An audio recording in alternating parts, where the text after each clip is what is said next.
I-simplify lang po natin. Ang isang nurse o private o isang healthcare worker, halimbawa nagtatrabaho sa Visayas, sa LGU sa Visayas, ay dapat makatanggap ng parehas na sahod at mga benepisyo gaya ng isang manggagawa sa kalusugan na nagtatrabaho dito sa NCR o sa national government. Pantay na sahod para sa mga public health workers sa National Capital Region man o probinsya. Isa yan sa isinusulong ngayon sa House Committee on Health kaugnay ng pag-aamyenda ng Republic Act No. 7305 o Magna Carta for Public Health Workers. Para sa ilang mambabatas, unfair na maituturing kung hindi magkasing laki ang nakukuhang sahod ng mga manggagawa sa sektor ng kalusugan kung parehas lamang ng trabaho ang kanilang ginagawa at nagkakaiba lamang sa rehiyon kung saan sila naroroon. Bunsod nito, pinagpapaliwanag ang Department of Budget and Management at Department of Interior and Local Government upang magbigay ng mga suwestyon kung anong mga partikular na provision sa batas ang pupwedeng maamyendahan upang maresolba ang issue.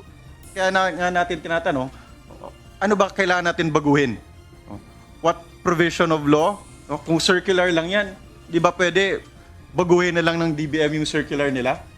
Mas mabilis pa sana, hindi na natin kailangan magpasa ng batas to remedy the situation.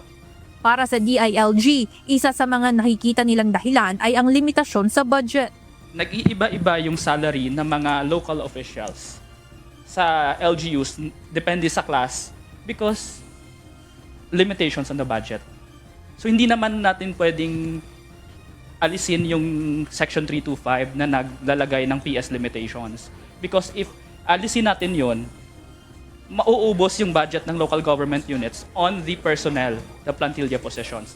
Ayon sa grupong Philippine Nurses Association, saksi sila sa kakulangan ng mga plantilla position sa mga pampublikong pagamutan sa mga malalayong lugar.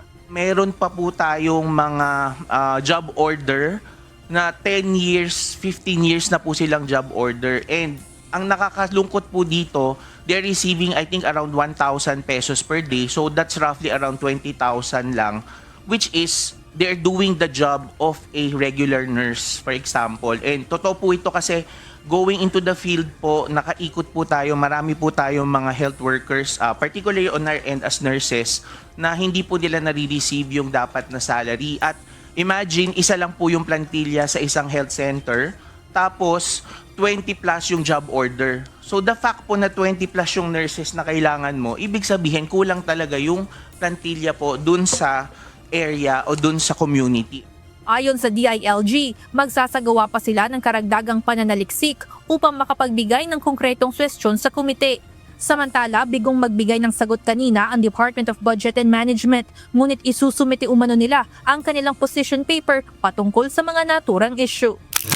Umaasa naman ang mga civil society organization na hindi lamang mananatili sa papel ang mga planong ito, kundi tuluyan ring maiisakatuparan sa hinaharap. Evan Alvarez, UNTV News and Rescue. Diyos ang aming sandigan, serbisyo publiko ang aming pinahahalagahan.